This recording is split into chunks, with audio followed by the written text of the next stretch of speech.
Okay, here we are back at the library. Uh, Apparently, I'm back in this very same position I was last week. John's still there, even though he retired a couple years ago. Maybe that's just a statue. Anyway, we are going to talk this week some more about research. Last week, we talked about a quick guide to getting onto the library website and doing some initial research, how to use the search engines. This week, we're going to talk a little bit more theoretically. What is research? Why do we do it? And what's important about it?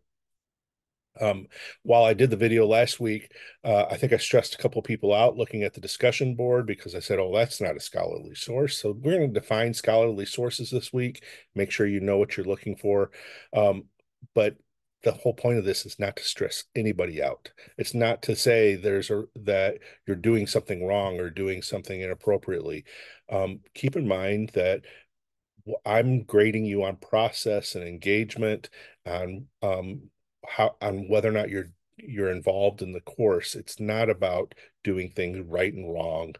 This is all about the process, all about learning this stuff. So if you didn't quite know what a scholarly source was during the discussion board, no big deal. As long as you did it, you were trying and you're learning something. That's the main thing. So we're going to take a look at talking about some research issues this week. Before we do that, we want to take a look at the course and what's happening with the course because it's a complicated week again. And I want to make sure that you guys are understanding what it is, what your responsibilities are um, through the week. So let me take a look at the course. Okay, so this week we're going to talk about automated writing versus human writing, and thinking about continuing the themes of do androids dream of electric sheep and authenticity. Um, we got a number of different tasks to do. It is week 5. We got week 5, week 6, week 7. So we are more than halfway through the course, and getting moving towards the end. Uh, this week we are doing stage 2 of writing number 1, and doing I'm sorry, we're doing writing number 2, stage 1. That's the annotated bibliography. Writing number 2, stage 2. That's the impromptu exam that you're doing today or yesterday. And then we're also going to be doing stage 3 of writing number 2. And you're going to learn about that here in just a moment. So right off the bat, let's just remind you, you have, hopefully by the time you watch this, you've already done this impromptu essay exam. It is due tonight, June 5th by 11:59 p.m. Make sure you're reading all the instructions. Make sure you read the prompt carefully, engage in the writing. I told you last week you would only have an hour to do this exam. I actually gave you an hour and 15 minutes just because of the format of doing it. It's not like just sitting down in a classroom with a pen and paper and writing. So I gave you a little bit of extra time. Make sure you read the feedback at the end of the exam. The feedback in particular tells you to make a copy and paste the prompt and your essay into a different document so that you have a record of it. That record will still be there, but I want you to go ahead and do that because you're going to need it for stage 3. So hopefully you're getting that done. One other thing about the exam, again, don't stress about the grade. It's not about a grade on an exam. It is about that practice of doing that, and then we're going to use that to help us complete writing number 2. You're going to be reading the essay Googlepedia, Turning Information Behaviors into Research Skills. That's a good overview on doing academic research. I'm going to give you some more of that overview today in this talk, but that's a good starting point for that research. You're reading a handout on annotated bibliographies and summaries to help you with our stage 2. So read that carefully and figure out what an annotated bibliography is. Then you're going to be reading an article called Generating Employable, Intelligent Graduates. And that's really an article there to help you think about what a research article is, and then help you think about how to annotate it, how to do an annotated bibliography entry with it. There's a resource for a sample in annotated bibliography. I just put that there so that you would get an idea of what those look like. You don't have to read it all very carefully, and you don't need to take notes on that resource. And then there's a resource for the MLA citation and format from OWL Purdue. You don't have to read all of that. You don't have to take notes on that, but that's a handbook. That's the kind of thing that you use as you're doing your work. You have your writing number 2, stage 1, your annotated bibliography. So let's just take a look at that. You'll see that I've already got an entry up there for you. That's the Generating Employable Intelligent Graduates reading that you have. And you'll see how I did an annotation. In order to do your own annotation, to add your annotation here, you're going to click Edit. And then scroll down to the space where you would put yours in. Go ahead and copy and paste it or type your annotations in there, hit save, and you're done. You want to be careful when you're doing this because you could mess things up. You could erase other people's work. Now it will all be there in the history. So when you go to history, you'll see different versions.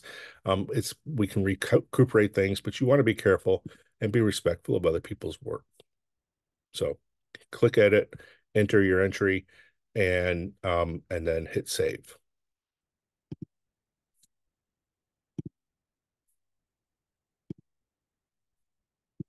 Why is that going back? Okay. That's the annotated bibliography. You should be working on that right now. We're thinking about that right now. Here's writing number 2, stage 3. We're moving forward from doing the in-class writing, doing the annotated bibliography. Now, for stage 3 of writing 2, you're going to explore what happens to your writing outside of the class. To do this assignment, you will need to observe your production for stage 2, the in-class essay, in 3 different spaces. So you've written this in-class essay, you made a copy of it, now you're going to observe it.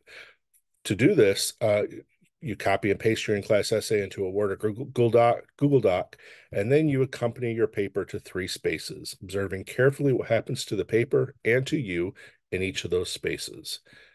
Then you're going to need to write a brief overview of what happened to the paper in those spaces. So this sounds complicated. It's not all that complicated once you see what you're doing. It may take you an hour to do all of this, but here's what's going to happen. First, number 1, write a 1-paragraph assessment of your own essay. How did you do? What do you think about your essay? Did you answer the question? Did you write a complete essay? How do you assess your overall production on the assignment? Write a 1-paragraph assessment and be detailed, be thoughtful, write a good assessment with that. After you do that, number 2, run your paper through a virtual editor and writing assistant. You can use one that pretends to be non-controlling like Grammarly or Microsoft Editor, or one that is more intrusive like ChatGPT or Curie. If you use a system designed for editing, you can likely just enter your typed text into the system and the AI will automatically edit and revise your paper. If you use generative AI like ChatGPT, you will have to prompt the system, revise the following paper to make it sound more academic, and then you paste your paper. Okay. I'm assuming that you have some familiarity with ChatGPT, that you can do this, or with Grammarly. I'm assuming you can do this. If not, you're going to have to do a little bit of reading to figure out how to use the tech. It's not all that difficult, but you'll have to do a little bit. That's number 2. You've written your paragraph assessment. You've run your paper through an editor and gotten a revised draft of the paper according to what the editor did. And then number 3, I want you to run the prompt for the in-class essay through ChatGPT or some other generative AI and ask it to write a 750 or more word paper. So that prompt that you just wrote an essay on for the in-class essay, you're now going to have ChatGPT write the essay, something that you're not allowed to do for that in-class essay, right? You're going to have ChatGPT write that essay and have it generate a 750 word essay. After your paper has visited those 3 spaces, after you've got your assessment, your AI edited paper, and then the AI generated paper, after it's visited those 3 spaces, write up your observations. Write an introductory paragraph that provides your reaction, thinking, and ideas about the overall experience. Then write up your observations of each space. This write-up is going to be about 4 paragraphs. Introduction, assessment of the 1-paragraph or observations about your own assessment of your essay, observations about the AI edited version of the essay, and observations about the ChatGPT generated essay. Not much more than one page, just a general observations over each of these stages. After you've done those steps, create one document with each of the above sections, include it all, and paste it into a document, and then post it in this module. That's stage 3. So stage 1, stage 2, stage 3. We've got one more stage coming next week, and that will be a overall essay about this experience. I hope that's clear. It is complicated, right? We've got a lot of different things going on, and we don't have the in-class experience where you can ask me questions and make sure we're on the right page. But this is what the experience is. After you do that, you're going to have your wrap-up discussion on Do Androids Dream of Electric Sheep? I want you to make sure you're writing at least a 150-word post with your overall response to the essay. The whole point of this, the overall response to the book. The point of this discussion is to say something interesting, to engage in discussion, not to say something that's obvious, or say something that everybody else has said, or say something that you found somebody saying on another discussion board somewhere else and you just put it over here. This is for you to respond honestly, authentically to your experience of reading the book and to engage other people in discussion. And then you got your reading journal. It is a complicated week, lots of things going on. It's entirely doable. I didn't break down the hours this week, but you can certainly do this without too much, without spending a whole lot of time getting it done. But again, we're halfway through the semester. We're moving towards the end of the semester. There's a lot of stuff to do. Take a breath here. I'm talking fast, going through a lot of things, but I hope that gets you caught up on what your duties for the week are. We're now going to talk about research. So I'm going to share my screen again, and we're going to go look at our research. I didn't do a whole big PowerPoint for this week. I just did a few slides on research. So if we were in a classroom, we would talk this out. We would look at lots of different ideas about research. Here, let me just give you a quick overview of research and why it's important, why we're thinking about it. The fact of the matter is, you research every day. And we live in a research age. Now, the research we're doing in our current culture is not always very careful. It's not always very thought out, but we do research all the time. And the reason why we research all the time is because we're carrying a research device with us all the time. Oh, my disappearing phone. There it is. You're carrying a research device with you all the time. You can look up anything at any point on your phone and find out information. I was doing it last night when I was playing a video game because I got stuck. So I needed to find out what to do next. I did it today when I was trying to find out how long the pharmacy is open. I did it today when I was looking up some philosophical concepts for my philosophy course. I did it 2 nights ago when I was writing a poem to find out some information about a poem. We research all the time for all different kinds of things. So when you get to a research portion of a class, it often feels like it's work. It's not fun. It's not interesting. You don't know what you're doing. You don't know why you're doing it. But the truth is, you do research all the time. You use research all the time. What you don't do often is think about why you're doing the research or the ethics of your research and why it's important. So I want to talk a little bit about some types of research we do and why it's important. The first is inauthentic sources. We often search inauthentic sources, and that means that they're not sources that we really care about. They're not stuff that really matters to us. And what we're doing is just doing an assignment-based research or a task-based research that is very temporal. It's temporary. It's not something that's going to we're not going to hold on to it for a long time. It's not going to add much meaning to our life. So this would include research papers for a class where all it's just asking you to do is to include three sources and you don't care anything else about it. Or this would include doing a annotated bibliography if you don't care about the annotated bibliography. It would also include like what's the best TV shows for me to watch right now and just picking the top two. It's just this kind of source, this quick research that you do that you don't really think about, that you just use and move on. And unfortunately, a lot of our writing ends up being that way for school, where we have teachers telling us to write a research paper. Often the teachers themselves don't even know why they're asking you to write a research paper. It's just you're supposed to write a research paper. So when you do that kind of research, when the teacher approaches it that way, it doesn't mean much to you. And the research that you do is just temporal, just lasts from moment to moment, and then it's gone. You never think about it again. That's one type of research we do, and maybe the most common type of research, particularly for school writing, but also for our everyday lives. But then we also have to do other kinds of research. We want to find out hard info, like what are the names of the people that were involved? What were the dates? What are some statistics?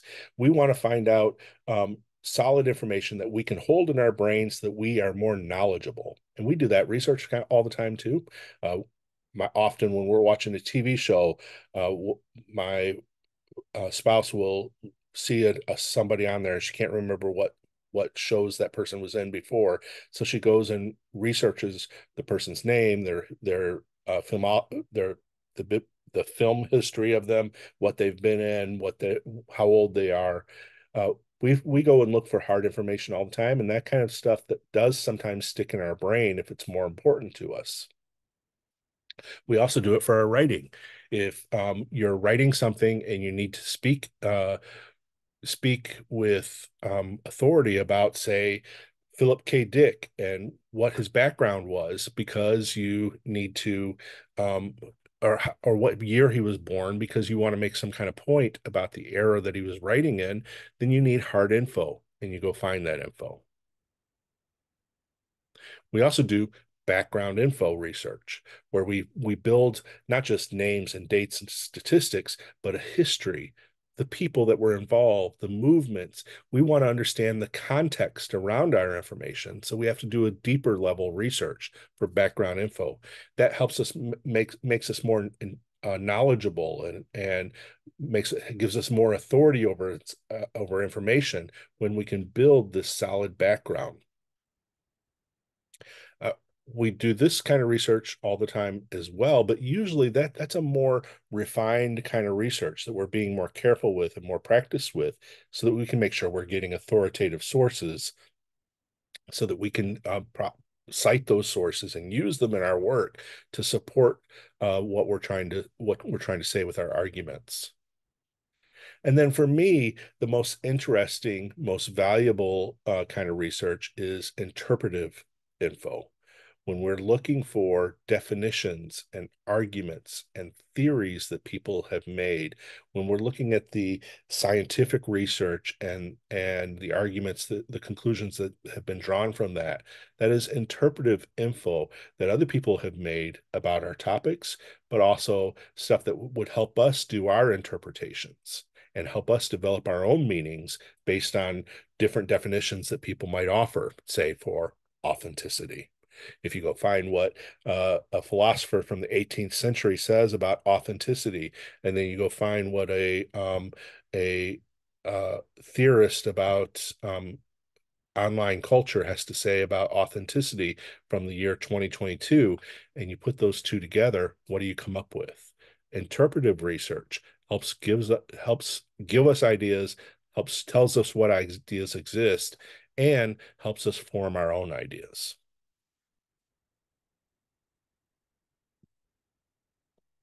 That's why we do research. There are different types of research, and one is this insubstantial kind of research for research papers, or just for finding out bits of information when the pharmacy is open. Another is primary research, and another is secondary research. So we're not going to worry too much about the insubstantial, right? That's even in academic writing, when your teacher is telling you to do a research paper and you don't care about it, we're not going to worry too much about what kind of research you do there because it's just not meaningful to you. Let's talk a little bit about primary and secondary research. Primary research is what you've already practiced in writing number one. It is when you are actively engaged with your subject and finding out information. And that includes direct observations, direct engagement, where you are pulling information directly from the subject.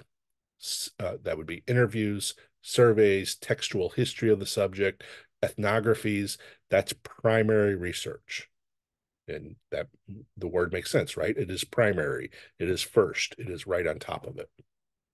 Secondary research is research that is about your subject. It's not coming directly from it, it's written about it, it's from other people, or it's about ideas and theories and backgrounds and histories and definitions that are related to your subject or that could be applied to your subject.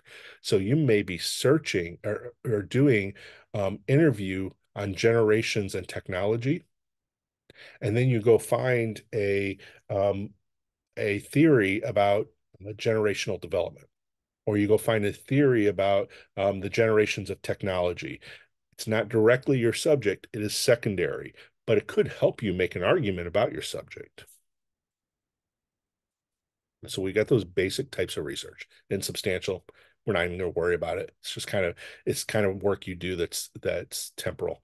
And then you have primary research directly on the subject, and then secondary research about the subject. But within those areas, there's also two other forms of research categories.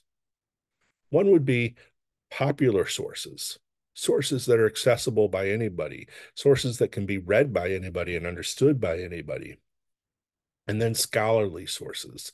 And scholarly sources would be sources that are more refined, more studied, more authoritative, and they're not as easily accessible by everybody.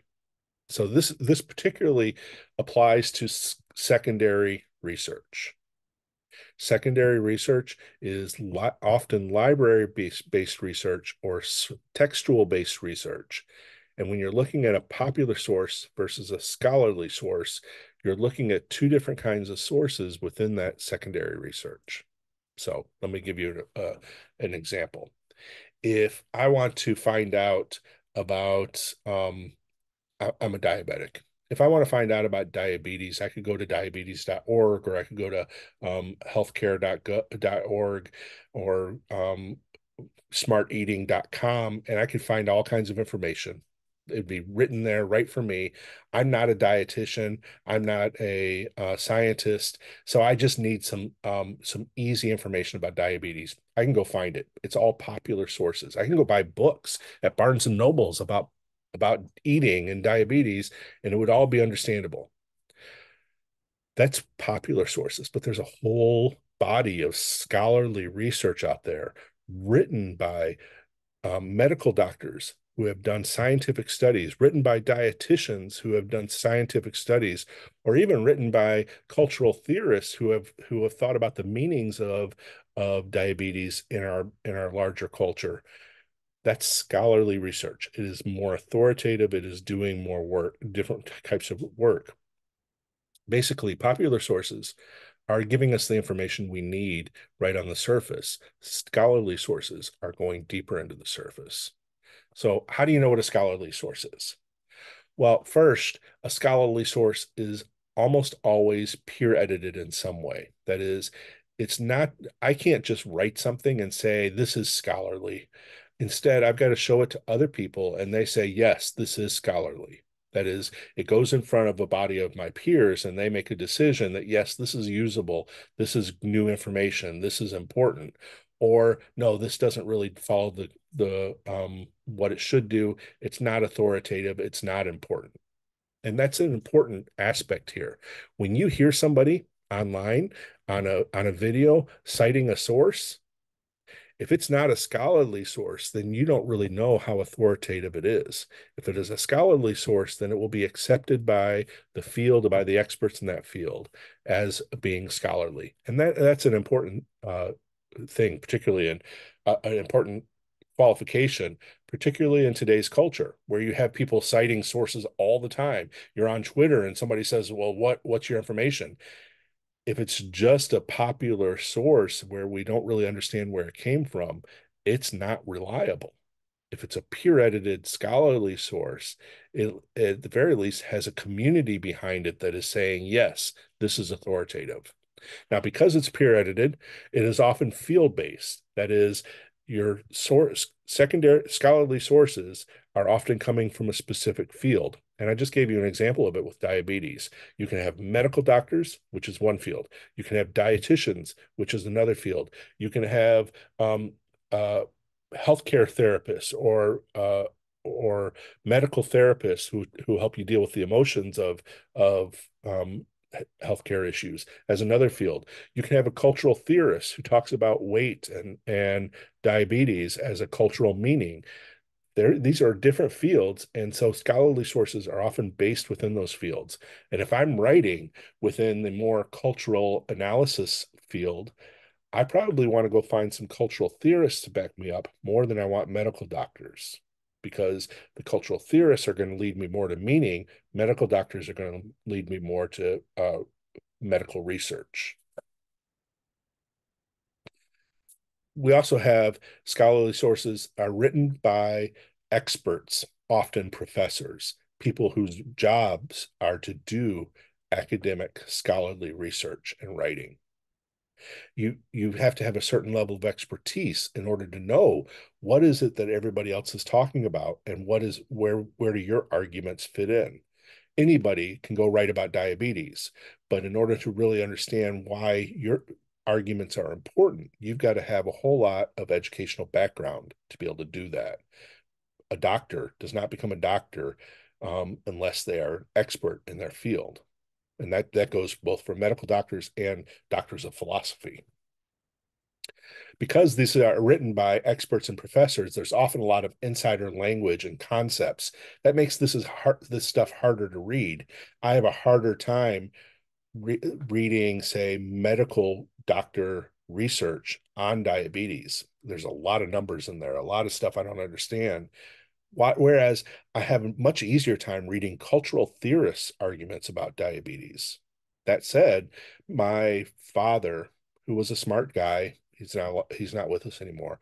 He was a smart guy, but he didn't like to read very much, and he was an engineer. He would not really be able to read very much as far as cultural theorists go. But if it was an engineering journal, he'd be able to understand more of it. So we've got peer edited, we've got field based, we've got written by experts.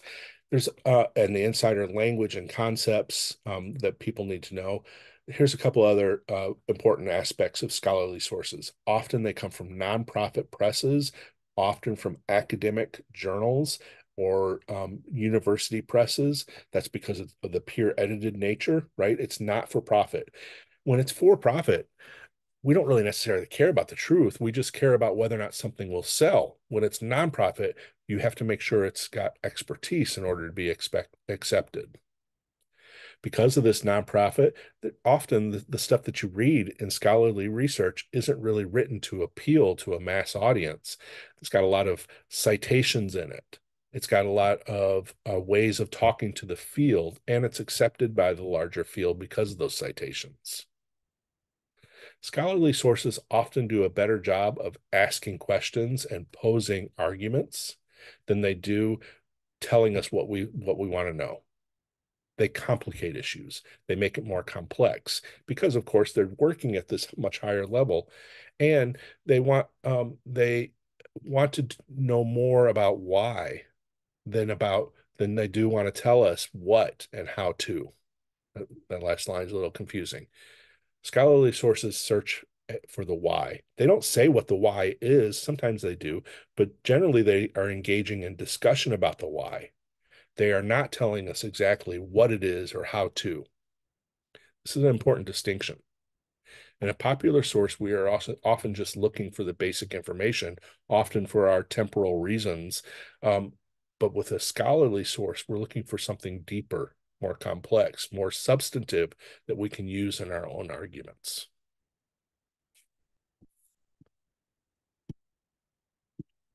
It's a lot of stuff.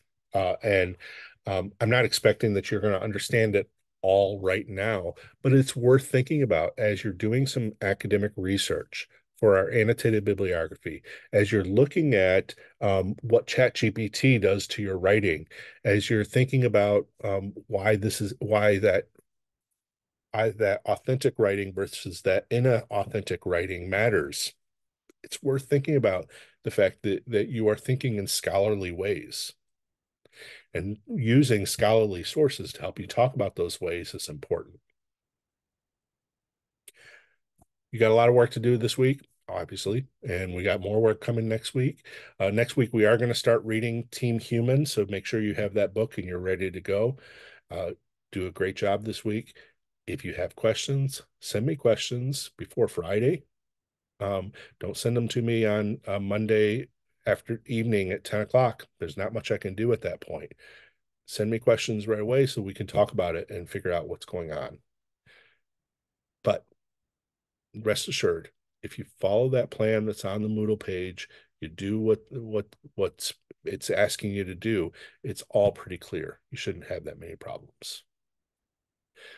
I hope you're having a good week. Hope the summer's turning out well for you.